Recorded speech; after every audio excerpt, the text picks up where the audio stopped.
never thought I would become the kind of person who calculates the exact dollar amount of family loyalty. But there I was, sitting in my Honda Civic outside my childhood home at 11:30 on a Tuesday night, adding up 10 years of receipts on my phone calculator. The number that stared back at me made my stomach clench. $237,412. That was how much I had poured into the black hole that was my family's financial crisis. Not loaned. Poured. Because loans imply the expectation of repayment, and I had learned long ago that expecting anything back from the Rivers family was like expecting blood from a stone. The irony wasn't lost on me that I was having this revelation while parked outside the house I had saved 3 times from foreclosure. The house where I had spent my entire childhood being told that Mason was the golden boy, the creative one, the sensitive soul who needed protection from the harsh realities of the world. Meanwhile, I was the reliable one, the strong one, the one who would figure it out. And I had figured it out, hadn't I? I had figured out how to work 2 jobs through college, while Mason explored his artistic passion at an expensive liberal arts school. I had figured out how to build a successful career in project management, while Mason figured out new ways to fail at his various creative endeavors. I had figured out how to quietly handle the family emergencies, while Mason figured out how to avoid responsibility entirely. The headlights of a passing car illuminated the stack of papers on my passenger seat. Bank statements, utility bills, mortgage payments, credit card statements, repair receipts. A decade of financial documentation that told the story of how Danielle Rivers had gradually transformed from daughter to ATM machine. The evidence of my own stupidity, laid out in black and white. I had driven here tonight to help Mom organize some paperwork. Dad had mentioned they were updating their will, and they needed help finding some old documents. It seemed like such an innocent request.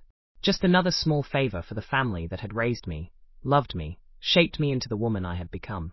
What I found instead was a betrayal so complete, so casually devastating, that it had taken me 3 readings to fully comprehend what I was looking at. The will was straightforward in its brutality.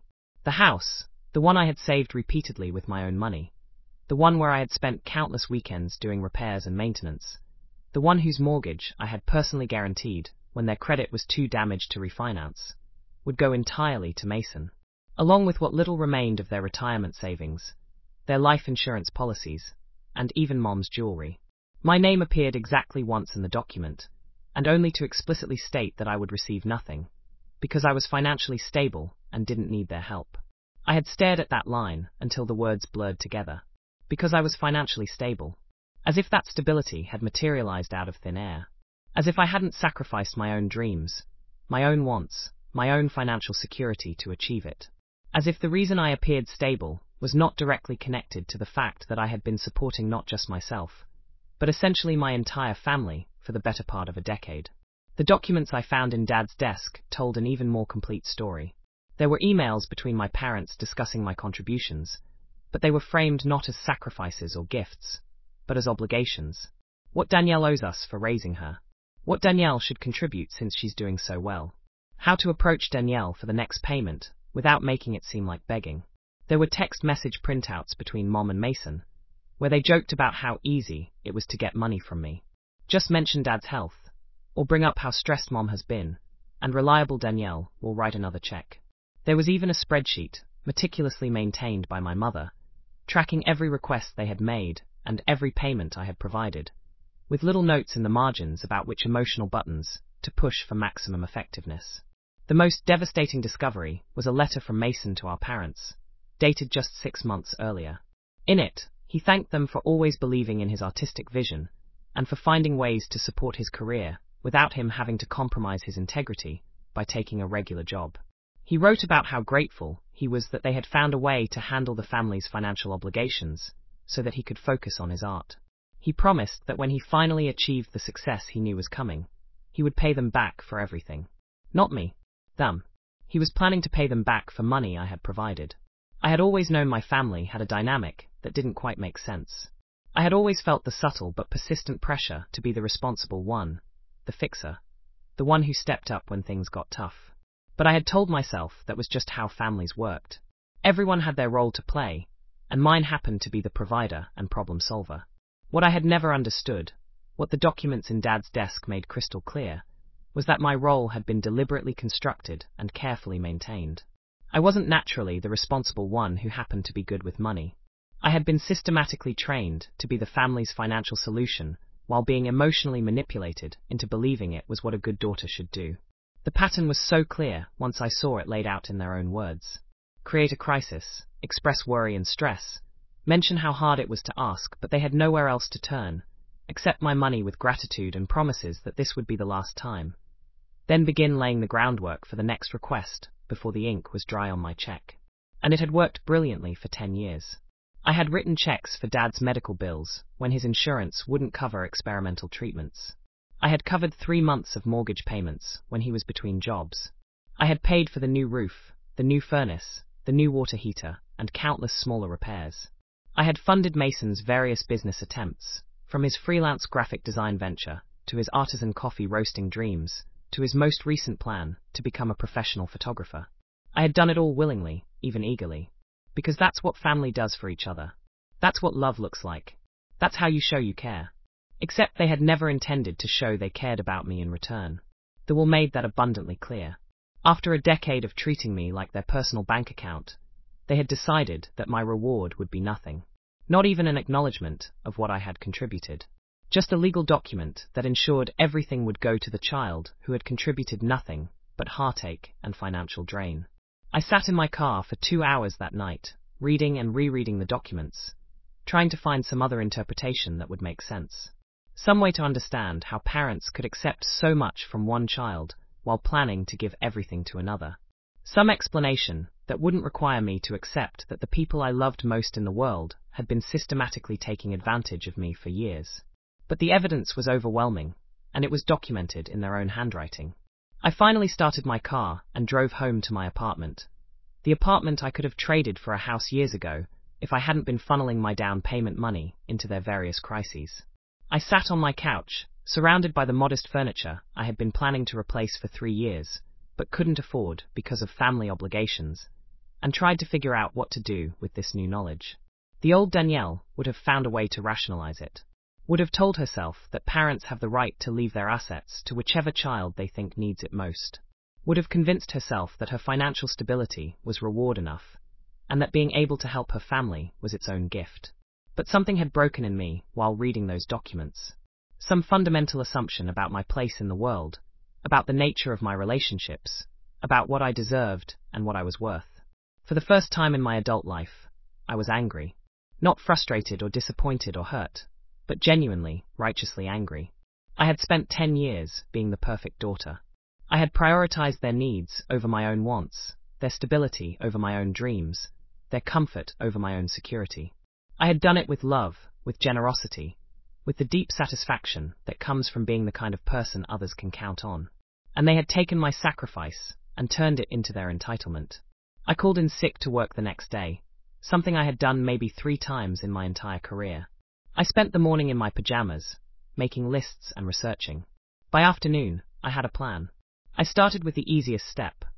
I gathered every piece of financial documentation I had related to my family. Bank statements showing transfers to their accounts. Receipts for payments I had made on their behalf. Email confirmations for bills I had paid online. Text messages where they had requested help and I had agreed to provide it. It took me 6 hours to organize it all, and when I was finished, I had a file 3 inches thick. A comprehensive record of exactly how much money I had provided, when I had provided it, and what crisis had prompted each transaction. Then I made an appointment with a lawyer. I had never needed a lawyer before. My life had been refreshingly free of legal complications. But I had a feeling that was about to change. David Davies had been recommended by a colleague as someone who specialized in family financial disputes. He was a thin, sharp-eyed man in his 50s who listened to my story without interruption while I laid out the documents on his conference table. When I finished talking, he was quiet for a long moment, flipping through the papers with the methodical attention of someone who had seen this story before. "How much do they currently owe on the house?" he asked. I told him. The number was substantial, but not insurmountable for someone with my income and credit rating. "And you're certain you want to take this approach? There are other ways to handle family financial disputes that might preserve the relationships." I looked at him across the table, This stranger who was asking me to consider preserving relationships with people who had spent a decade treating me like an exploitable resource while planning to leave me nothing. Mr. Davies, I said, I've spent 10 years trying to preserve these relationships. It's time to try something else. He smiled for the first time since I had entered his office. In that case, I think we can help each other. The plan was elegant in its simplicity. Rather than confronting my family directly about their deception, rather than demanding acknowledgement or apology, I would simply stop being their solution. No more emergency payments, no more crisis management, no more financial safety net. And when their house inevitably went into foreclosure, I would be there to buy the debt. It was perfectly legal, surprisingly common, and absolutely devastating to people who had grown dependent on someone else's financial support. They'll have options, Mr. Davies explained. They can refinance, they can sell the house themselves, they can find another family member to help them, or they can negotiate new terms with their new creditor. What they won't be able to do is continue the status quo. I paid his retainer fee with money from my emergency fund, money I had been saving for the inevitable next family crisis. It felt appropriate to use it for this instead. The first test came 3 days later. Mom called while I was at work, her voice tight with the particular stress that had always triggered my protective instincts. Honey, I hate to bother you, but we just got the estimate for fixing the furnace, and it's so much more than we expected. I know you've already done so much for us, but I just don't know where else to turn. It was a small crisis by our family's standards. $1,500 to repair a furnace that had been limping along for months. The old Danielle would have had the money transferred before the end of the phone call. Instead, I took a deep breath and delivered the words I had been practicing. I'm sorry, Mom, but I can't help with that right now. I'm sure you'll figure something out. The silence on the other end of the line stretched so long, I wondered if the call had been dropped. I'm sorry, what did you say? I said I can't help with the furnace repair. I'm dealing with my own financial priorities right now. This was true in a way. Paying a lawyer to purchase my family's debt was definitely a financial priority. Danielle, sweetie, I don't think you understand. We don't have anywhere else to go with this. Your father's back has been acting up, and we can't live in a house with no heat. Winter's coming. The manipulation was so familiar, I could have scripted it myself. Dad's health, Mom's helplessness, the approaching winter, the subtle implication that I was their only option, and therefore had an obligation to help. For a moment, I felt the old pull. The reflexive urge to fix their problem, to be the daughter they needed, to maintain the peace by writing the check. Then I remembered the will. I remembered the spreadsheet. I remembered Mason's letter about how grateful he was that they had found ways to handle the family finances without him having to compromise his art. You'll figure it out, I said again. I have to go, I'm at work. I hung up before she could respond. My hands were shaking. 10 years of conditioning don't disappear overnight, and every cell in my body was screaming that I had just done something terrible, that I had abandoned my family in their time of need, that I was selfish and cruel and a bad daughter. But I forced myself to remember that I had been a good daughter for 10 years, and it had earned me nothing but a legal document that explicitly excluded me from their lives while ensuring that everything I had helped them build would go to someone who had never sacrificed anything for anyone. The calls and texts started immediately. Dad called during his lunch break, his voice carrying the particular combination of disappointment and wounded authority that had always made me cave in the past. Your mother told me about your conversation today. I have to say, I'm surprised. This isn't like you, Danielle. He was right. It wasn't like me. The old me would have apologized and written the check. The old me would have found a way to fix their problem and manage their emotions and make everything okay again. But the old me had been operating under the assumption that my family saw me as a person worthy of consideration and care. The old me had believed that my sacrifices were appreciated and that my contributions mattered. Things changed, Dad. You'll need to find another solution. What's gotten into you? Are you having problems at work? Are you feeling okay?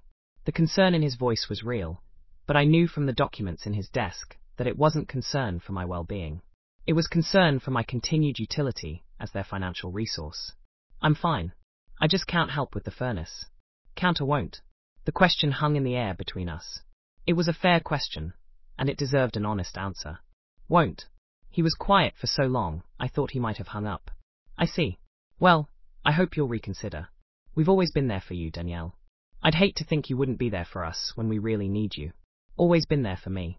I thought about the college tuition I had paid myself through work study and student loans, while they paid for Mason's expensive liberal arts education.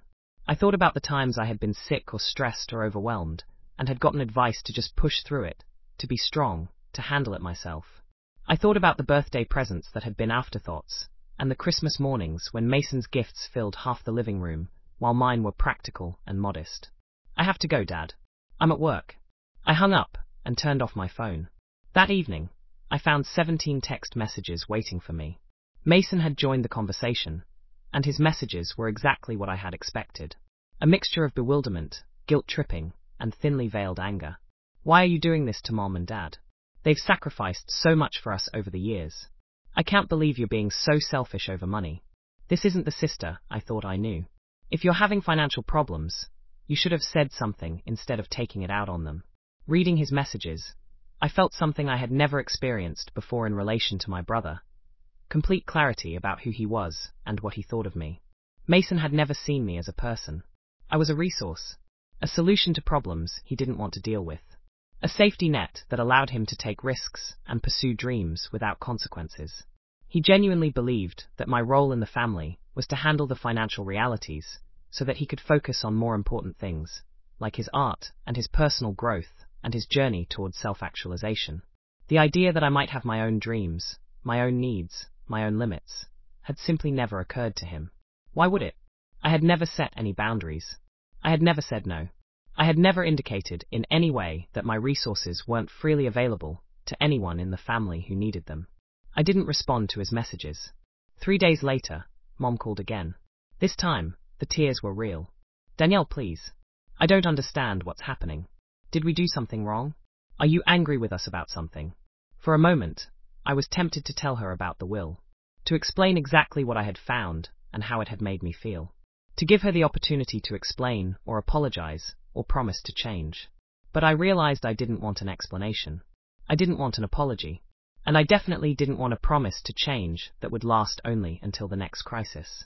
What I wanted was for them to experience the natural consequences of their choices. They had chosen to build a financial life that depended on my support while planning a future that excluded me. Now they could find out what their life looked like without that support. I'm not angry, I said, which was true. I had moved past anger into something much colder and more permanent. I just can't help anymore. But the furnace? You'll figure it out. Danielle, we're your parents. I know. Doesn't that mean anything to you? I thought about that question for a long time after I hung up. Did it mean anything to me that they were my parents? Of course it did. It meant I had spent 32 years loving them, trusting them, prioritizing their needs, and believing that they loved me back in the same way.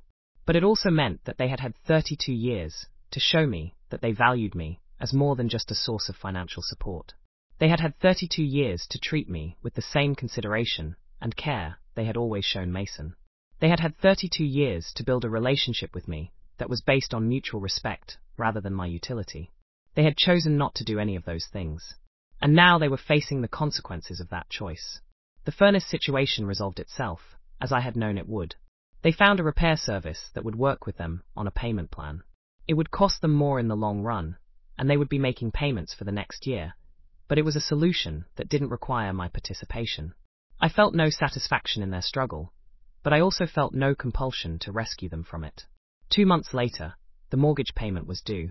I knew it was coming because I had been tracking their financial obligations as carefully as I had once tracked my own contributions to them. Mr. Davies had advised me to understand their situation completely before making any moves, so I had done my homework. Their mortgage was expensive, a result of multiple refinancing attempts over the years as they had tried to manage their debt. The payment was manageable only with regular infusions of outside help that had always come from me. Without that help, they were about $800 short each month. For the first few months, they would probably find ways to make it work. Dad might pick up extra shifts at his part-time job. Mom might finally take the retail position she had been considering. Mason might even contribute something, though based on his history, that seemed unlikely. But eventually, they would fall behind. And when they fell behind, the foreclosure process would begin. And when the foreclosure process began, I would be ready. The first missed payment came in month 3. I knew about it because Mr. Davies had contacts at their mortgage company who could provide information about delinquent accounts. It wasn't public information yet, but it would be soon. Mom called me that day, her voice shaking. Danielle, I need to talk to you about something important. Can you come over? I'm pretty busy this week. Can we talk on the phone? This isn't really a phone conversation. Please, honey. It's urgent. I almost said no. The old patterns were still strong, and the idea of Mom needing something urgent still triggered my protective instincts. But I was curious to see how they would handle this conversation. How they would ask for help now that I had established a pattern of saying no.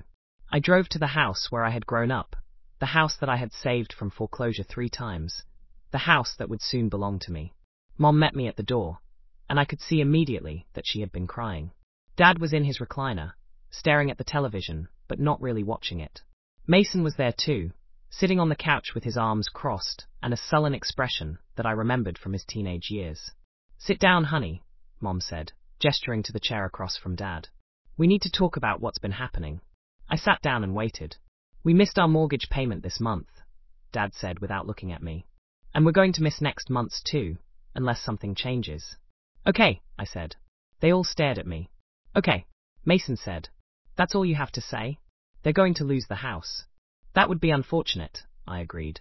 Danielle, Mom said, her voice taking on the pleading tone that had always been my kryptonite. I don't understand what's happened to you. This isn't who you are. You've always been the one we could count on. Maybe that was the problem. The words came out before I could stop them, and they hung in the air like an accusation. What do you mean? Dad asked. I looked around the room at the 3 people who had shaped my entire understanding of love and family and obligation. They were staring at me like I was a stranger, like the daughter and sister they thought they knew had been replaced by someone incomprehensible. And maybe she had. I mean that maybe I was too reliable. Maybe I made it too easy for everyone else to avoid responsibility. That's ridiculous, Mason said. You helped because you wanted to help. Nobody forced you. You're right. Nobody forced me. But nobody ever asked me what I wanted either. Nobody ever considered whether I had my own dreams or plans or needs. It was just assumed that Danielle would handle it, whatever it was. Because you were good at handling things, Mom said. Because you were strong and capable and successful. And because Mason wasn't. The question silenced the room. That's not fair, Mason said finally. Isn't it? When was the last time anyone in this family asked Mason to sacrifice something for someone else? When was the last time anyone expected him to put his dreams on hold to solve a family crisis? That's different, Dad said. Mason's situation is different. How? He's an artist. He needs time to develop his craft. You can't expect him to give up his calling to work some meaningless job just to pay bills. But you can expect me to give up my savings and my financial security and my future to pay those same bills. That's not the same thing, Mom said. You have a career. You're stable. You can afford to help. I can afford to help because I've made choices about how to live my life. I've worked extra hours and taken on side projects, and lived in a small apartment, and driven an old car, and skipped vacations, and delayed major purchases, so that I could build financial stability. Mason has made different choices. He's prioritized his art and his personal fulfillment and his freedom from conventional responsibilities. Those are both valid ways to live, but only one of us should have to pay for both lifestyles. They were all staring at me like I was speaking a foreign language. So what are you saying? Dad asked. That you're never going to help us again? That you're just going to let us lose everything? I'm saying that I'm not going to be the automatic solution to every financial problem this family has. You'll need to find other ways to handle your obligations. What other ways? Mom asked. We don't have anyone else. You could sell the house and find something more affordable. You could both get full-time jobs. Mason could contribute to the household expenses. There are lots of options that don't involve me writing checks. Mason can't work a regular job, Mom said immediately. It would destroy his creativity.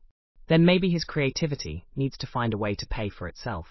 Mason stood up abruptly. I don't have to listen to this. You've turned into someone I don't even recognize. Good, I said. The person you recognized was making herself miserable, trying to be what everyone else needed her to be. He stormed out of the room, and I heard the front door slam a moment later. Mom started crying again. I don't understand how we got here. We're a family. Families help each other. Some families do, I said. Some families help each other. But this family has one person helping everyone else, and 3 people accepting that help while making plans that exclude her. What are you talking about? I had planned to keep the will out of this conversation, to let them figure out their situation without revealing what I knew about their future plans. But something about Mom's genuine confusion made me reconsider. I found your will when I was helping you organize your papers. The blood drained from her face. Danielle. 10 years, I said quietly. 10 years of mortgage payments and medical bills, and car repairs, and home improvements, and Mason's various business ventures. $237,000. That's what I've contributed to this family since I graduated from college. Dad was staring at his hands. And your response to a decade of financial support was to write a will that leaves me nothing while giving everything to the person who has contributed nothing. It's not that simple, Mom said. It's exactly that simple. You took my money and my time and my energy and my sacrifice, and then you made a legal document ensuring that I would get nothing in return. You don't need. Don't. I stood up. Don't tell me what I need. Don't tell me what I can afford. Don't tell me that I'm strong enough to handle being excluded from my own family's future. I walked toward the door, then turned back. You have 60 days before the foreclosure process starts. I suggest you use that time to figure out a plan that doesn't involve me. I left them sitting in their living room and drove home to my apartment, my hands shaking the entire way. That night, I called Mr. Davies. I'm ready to move forward with the purchase plan. Are you sure? Once we start this process, it will be very difficult to undo. I thought about Mom's tears and Dad's wounded silence and Mason's anger. I thought about 32 years of being the reliable one, the strong one, the one who would figure it out. I thought about the will that had dismissed a decade of sacrifice with a single sentence about my financial stability. I'm sure. The foreclosure process moved faster than I had expected. Within 2 months, the house was officially in default. Within 4 months, it was scheduled for auction. During those months, my family went through what I recognized as the classic stages of grief. First came denial. They were convinced that something would work out, that a solution would present itself, that this was just a temporary setback. Dad applied for additional part-time work. Mom finally took the retail job she had been considering. Mason even got a job at a coffee shop, though he made it clear to everyone that it was just temporary until his photography business took off.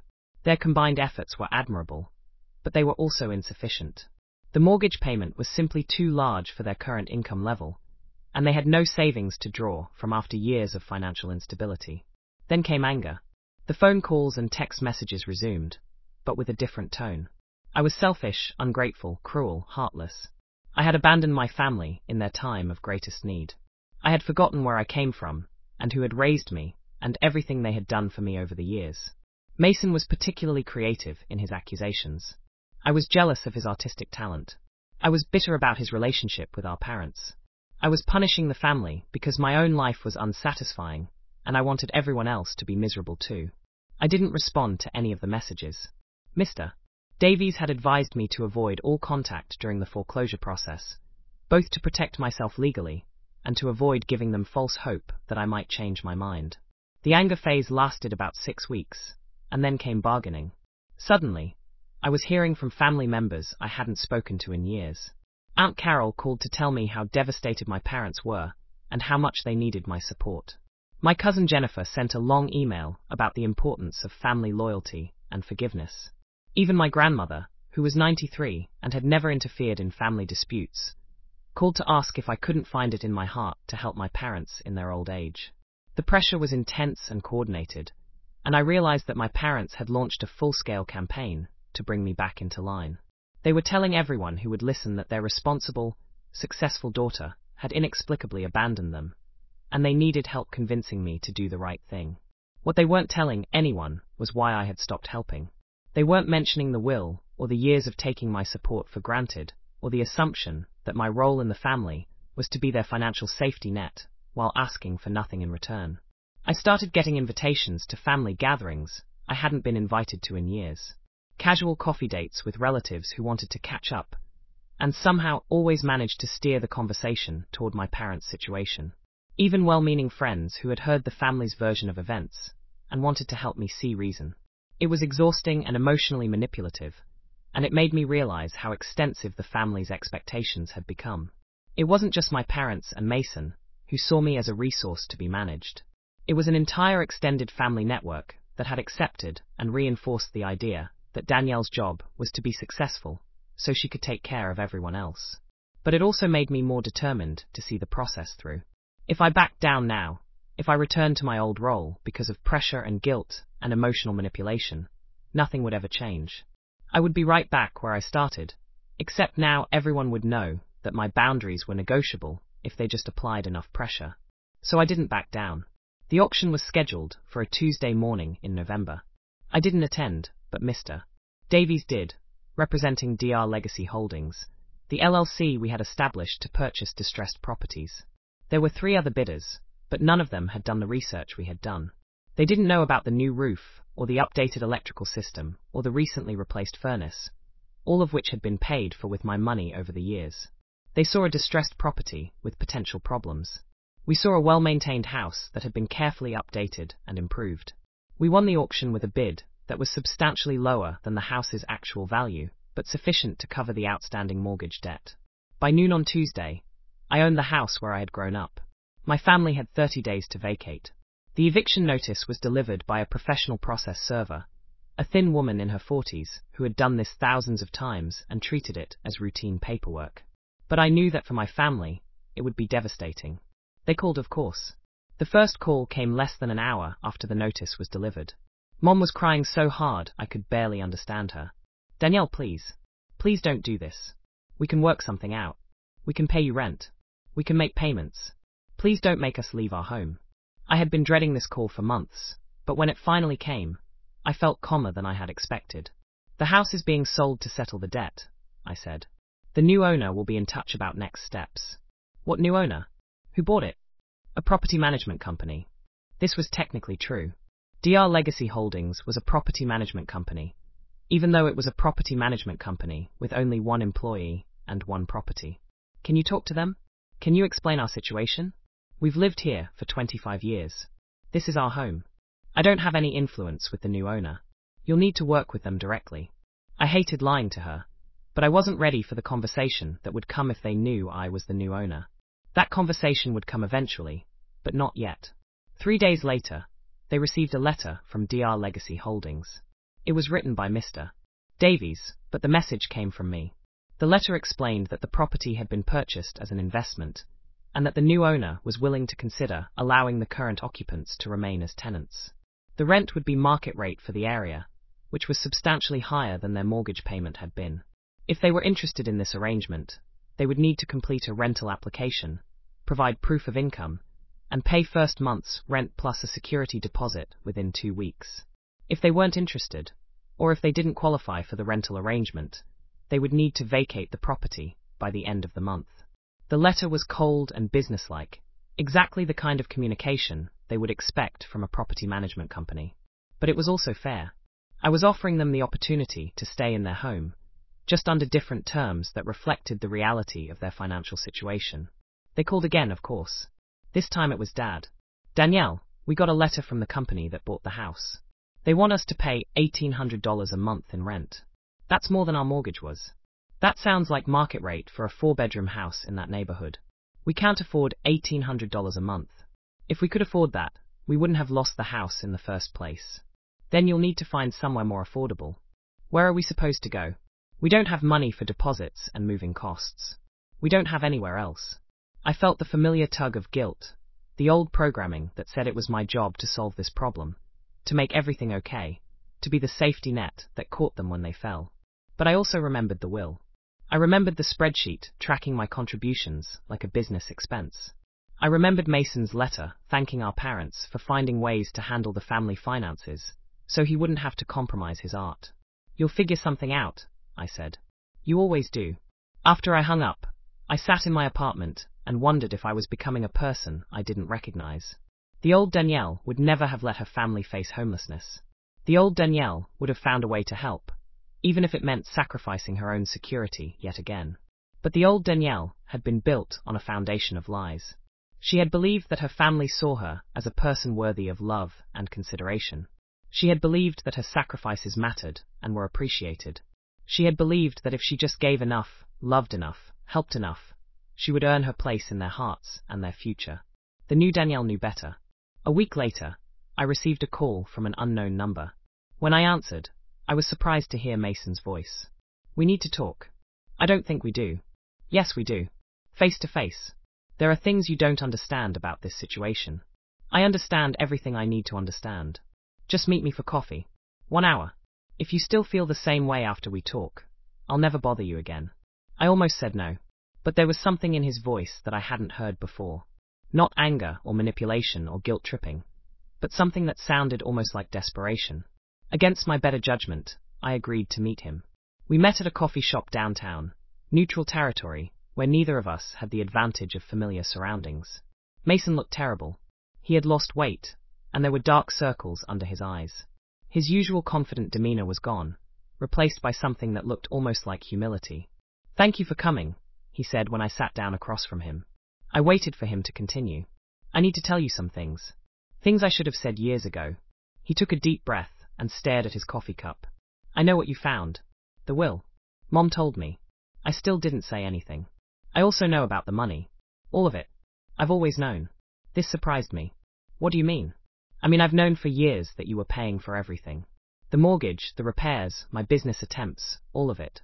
I knew every time they asked you for money, and I knew every time you said yes. And you were okay with that?" He was quiet for a long moment. "I told myself I was okay with it. I told myself that you were successful and could afford it, and that I was working on something important that would pay off eventually. I told myself that families help each other, and this was just how our family worked. But the truth is, I was terrified. Terrified of having to get a real job and give up my dreams. Terrified of facing the reality that maybe I wasn't as talented as I thought I was. Terrified of having to be responsible for anything other than my own artistic vision." He looked up at me for the first time since we had sat down. "So I let you carry the weight. I let you be the responsible one while I played at being an artist. And I told myself that was okay, because you were stronger than me, because you were better at handling real-world problems, because you seemed to have it all figured out. I was 22 when I started paying for things, Mason. I didn't have anything figured out. I was just doing what I thought a good daughter should do. I know. And I was doing what I thought a good son should do, which was follow his passion and trust that everything else would work itself out. With my money." "With your money," he agreed. "And I'm sorry. I'm sorry I let you carry that burden alone. I'm sorry I never acknowledged what you were doing for all of us. I'm sorry I let Mom and Dad turn you into their personal ATM, while I sat back and benefited from your sacrifice. It was the first real apology I had ever received from anyone in my family, and it caught me off guard. Why are you telling me this now? Because losing the house isn't the worst thing that's happened to us in the last few months. The worst thing is losing you." He reached into his backpack and pulled out a folder. "This is everything I've made from my photography business in the last 2 years. Every wedding, every portrait session, every stock photo sale. It's not much, but it's something." He slid the folder across the table. Inside were bank statements, invoice copies, and a handwritten ledger tracking his income. "I want to pay you back. Not everything. I know I can't do that. But I want to start. I want to prove that I understand what you did for us, and that I don't take it for granted anymore." I looked through the papers. His total income for 2 years was less than I had spent on their last mortgage crisis. But he was right that it was something. "This doesn't change anything," I said. "I'm not going to start paying for your family's expenses again." "I know, and I'm not asking you to. I got a full-time job at the coffee shop. It's not glamorous, but it's steady income. And I'm still doing photography on weekends and evenings. I'm going to figure out how to support myself without depending on anyone else." "What about your art?" "My art is going to have to coexist with reality. Maybe that will make it better. Maybe having to work for everything will give me something real to say in my photography." He paused, then continued. "I know you have no reason to believe me. I know I've been selfish and entitled and completely oblivious to what you were going through. But I want you to know that I see it now. I see what we did to you, and I'm going to spend the rest of my life making sure I never take advantage of anyone like that again." We sat in silence for a few minutes. "What about Mom and Dad?" I asked. "They're struggling. Not just financially, but emotionally. They don't understand why their reliable daughter suddenly became unavailable. They keep thinking that if they just find the right thing to say, or the right person to talk to you, or the right amount of pressure to apply, you'll come back and fix everything." "And what do you tell them?" "I tell them that they broke something that might not be fixable. I tell them that you don't owe us anything, and that we owe you everything. I tell them that if they want any chance of having a relationship with you in the future, they need to stop trying to manipulate you and start figuring out how to take care of themselves." How's that going over? About as well as you'd expect. Mom thinks I'm being too harsh. Dad thinks I'm being disloyal. But I'm tired of pretending that what we did to you was okay. He finished his coffee and stood up. I know you probably don't want to hear from me for a while. Maybe not ever. But I want you to know that I'm proud of you for standing up for yourself. It took courage to do what you did, and I'm sorry it took me this long to see that. He left money on the table for both of our drinks and walked away. I sat in the coffee shop for another hour, thinking about our conversation. It didn't change my mind about the house or the eviction or my decision to stop being their financial safety net. But it did make me realize that maybe not everyone in my family was completely lost. 2 days before the eviction deadline, I received another call from an unknown number. This time it was Dad. Danielle, I need to talk to you. Not about money, not about the house. About us. Okay, can I come to your apartment? This isn't a conversation for the phone. I almost said no. My apartment was my sanctuary, my safe space away from family drama and expectations. But something in his voice made me reconsider.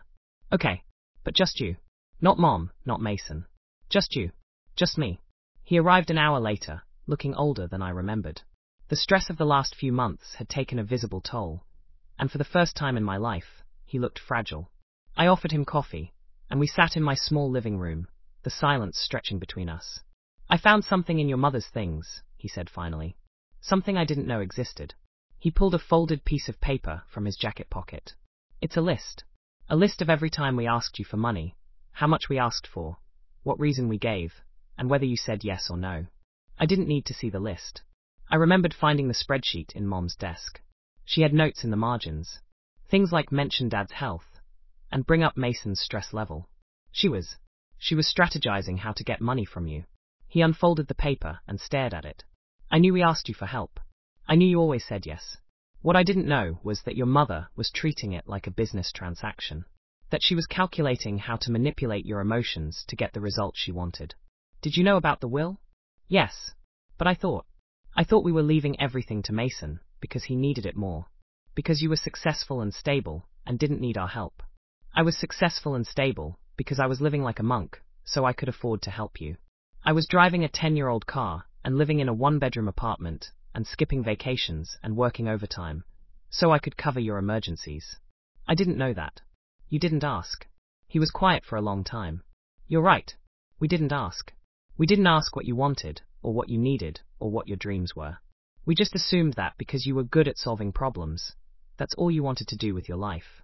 He folded the paper back up and put it in his pocket. Mason came to see us yesterday. He told us that you own the house now, that you were the property management company. I felt my stomach drop. I hadn't been ready for them to know yet. He figured it out from the legal documents.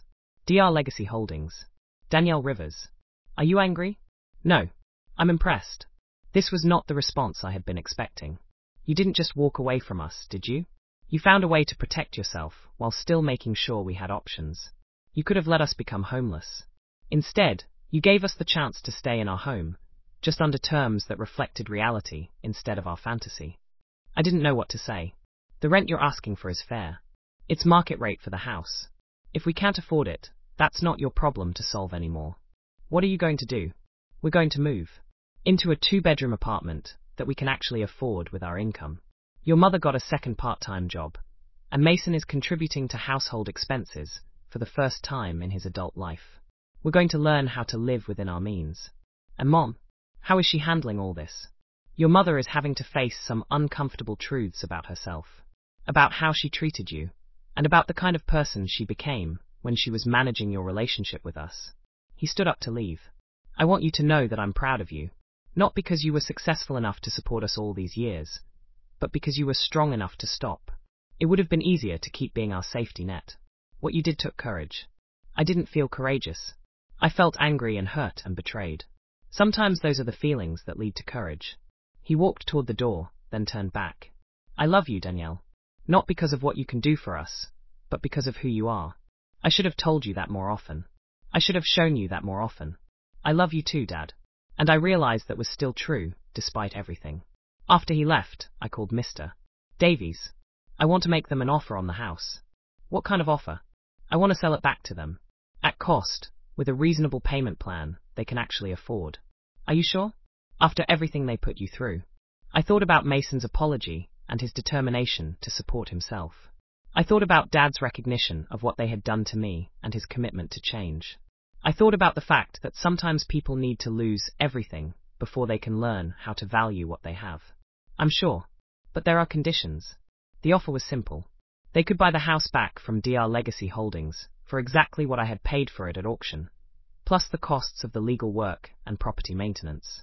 The payment plan would stretch over 15 years, with monthly payments that were manageable on their current income. But there were conditions. First, Mason would be required to contribute 30% of his income to household expenses for as long as he lived in the house. No more free rides while he pursued his artistic dreams. Second, both Mom and Dad would need to complete a financial planning course and demonstrate that they could manage their money responsibly for 6 consecutive months before the sale could be finalized. Third, they would need to write letters acknowledging what they had done to me over the years and apologizing for treating me like their personal ATM rather than their daughter. And finally, they would need to update their will to reflect a more equitable distribution of assets that acknowledged my contributions to the family. The letter from Mr. Davies outlining these conditions was delivered on the day they were supposed to move out of the house. They called that evening. Mom was crying again, but this time the tears sounded different. Not manipulative or desperate, but genuinely grateful. Danielle, I don't know what to say. After everything we put you through, you're giving us a chance to stay in our home. I'm giving you a chance to earn your home back, I corrected. There's a difference. The conditions are fair. More than fair. We'll do whatever it takes. All of you. All of us. Mason has already agreed to everything. And your father and I. We've had a lot of time to think about what we did to you. We want to make it right. This isn't about making it right, I said. What you did can't be undone. This is about moving forward in a way that works for everyone. I understand. And Danielle? I'm sorry. I'm so sorry for what I did to you. For how I treated you. For turning you into someone I could manipulate instead of someone I could love. It was the first time she had acknowledged her manipulation directly, and it meant more to me than any amount of money ever could. 6 months later, we signed the papers that transferred the house back to my parents. They had completed the financial planning course with flying colors, had demonstrated consistent money management, and had maintained steady employment. Mason had not missed a single monthly contribution to household expenses, and had even started a small photography business that was beginning to show real profit. The letters they had written me were difficult to read, but they were honest in a way my family had never been before. They acknowledged their mistakes, took responsibility for their actions, and committed to treating me as a person rather than a resource going forward. The new will was exactly what it should have been, an equitable distribution that acknowledged everyone's contributions and everyone's needs. But more importantly, our relationships had fundamentally changed. I was no longer the family's ATM. When they had financial questions, they consulted with a financial advisor they had found themselves. When they had home repair needs, they saved money or took out appropriate loans rather than calling me. When Mason wanted to invest in new equipment for his photography business, he applied for a small business loan instead of asking for family money. And when we got together for holidays or family events, we talked about things other than crises and problems and needs. We talked about books and movies and travel plans and work projects, and all the normal things families discuss when money isn't a constant source of stress and manipulation. I started dating again, something I had put on hold for years, because I never had the emotional energy to invest in a relationship while managing my family's constant drama. I bought a house, a real house with a yard and a guest room and space for all the things I had been putting off buying, because I never knew when the next family emergency would drain my savings. I took vacations, real vacations to places I had always wanted to see, but couldn't afford because my vacation money always seemed to get redirected to family crises. For the first time in my adult life, my money was my own. My time was my own. My emotional energy was my own. And my family learned to respect those boundaries. It wasn't perfect. There were still moments when Mom would start to ask for something, and then catch herself. There were still times when Mason would begin to make assumptions about my availability, and then remember that I had my own life to live. There were still occasions when Dad would slip into old patterns of expecting me to handle problems that weren't mine to solve. But those moments became fewer and farther between as we all adjusted to our new dynamic. A year after the house sale was finalized, Mason got married. His wife was a teacher who appreciated his artistic talents, but also expected him to contribute equally to their household finances. She had grown up in a family where everyone pulled their own weight, and she had no patience for the kind of entitled behavior Mason had exhibited for most of his adult life. It was good for him. He became more focused, more disciplined, more aware of the connection between effort and reward. His photography business flourished, not because he had more talent than before, but because he finally had the motivation to treat it like a real business rather than an expensive hobby. At the wedding reception, he pulled me aside. "I never thanked you properly for what you did. You don't need to thank me." "Yes, I do. You saved me from myself. If you had kept enabling me, I would have stayed a perpetual adolescent forever. I would never have learned how to be a real adult or a good partner, or someone who contributes instead of just takes. You would have figured it out eventually." "No, I wouldn't have. I was too comfortable being taken care of. It took losing that comfort to realize I was capable of more." He looked across the room at his new wife, who was laughing with some of her friends. She never would have married the person I was 3 years ago, and I wouldn't have blamed her. I wasn't marriage material when I was still living like a teenager in my parents' house. You're different now. We're all different now. Mom and Dad have learned how to be proud of what they can accomplish on their own, instead of being ashamed of what they need help with. You've learned that you don't have to sacrifice yourself to prove you love us. And I've learned that being an artist doesn't mean being irresponsible. 2 years later, Mom called me with news. "Your father and I are thinking about downsizing." My first instinct was panic. Were they having financial problems again? Did they need help with moving expenses? But then she continued. "We want to buy a smaller place that will be easier to maintain as we get older. And we want to use the equity from the house to set up college funds for any grandchildren we might have someday." That sounds like good planning. "We wanted you to know that we're going to split the proceeds from the sale 3 ways. 1/3 for us to put toward the new house, 1/3 for Mason and his wife to help with their down payment, and 1/3 for you." I was quiet for a moment. "You don't need to do that." "Yes, we do. That house represents years of work and investment, and a lot of that work and investment came from you. It's only fair that you benefit from its value." "Thank you. And Danielle, we're proud of you, not just because you're successful, but because you taught us how to be better people. You showed us what real strength looks like, and what real love requires." After I hung up, I sat in my kitchen and thought about the journey we had all taken over the past few years. I had started out as the family's automatic solution to every problem, the reliable daughter who could always be counted on to sacrifice her own needs for everyone else's comfort. I had ended up as something much more valuable, a family member who was respected for her boundaries, appreciated for her contributions, and loved for who she was rather than what she could provide. The house money, when it came, went into my retirement fund. Not because I needed it for any immediate purpose, but because it represented something important. The recognition that my contributions mattered, that my sacrifices had value, and that I deserved to benefit from the investments I had made in our family's future. But the real treasure wasn't the money. It was the relationships we had built after we tore down the dysfunctional patterns that had defined us for so long. Mason had become someone I genuinely enjoyed spending time with, someone whose company I sought out because I liked who he was rather than because I felt obligated to maintain family ties. Dad had become someone who asked about my life and listened to my answers, someone who valued my opinions and respected my choices, even when they were different from what he would have chosen. Mom had become someone who could acknowledge her mistakes and work to change her behavior, someone who had learned to love without manipulation and to ask for help without entitlement. And I had become someone who could love my family without losing myself in the process. The family bank had been permanently closed, but something much better had taken its place. A family that functioned as a team rather than a hierarchy, where everyone contributed according to their abilities, and everyone was valued for their unique gifts. It had taken a crisis to get us there. It had required me to risk losing everything in order to save what was worth saving. But in the end, we had all emerged as better versions of ourselves. The last entry I made in the financial tracking system I had maintained for so many years was simple. Account closed. Balance, $0. Status, free. 5 years after I found that will in Dad's desk, I got married myself.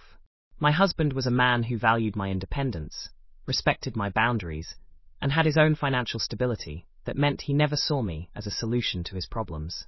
At our wedding reception, Dad gave a toast. When Danielle was growing up, we thought our job as parents was to raise a daughter who would take care of everyone else.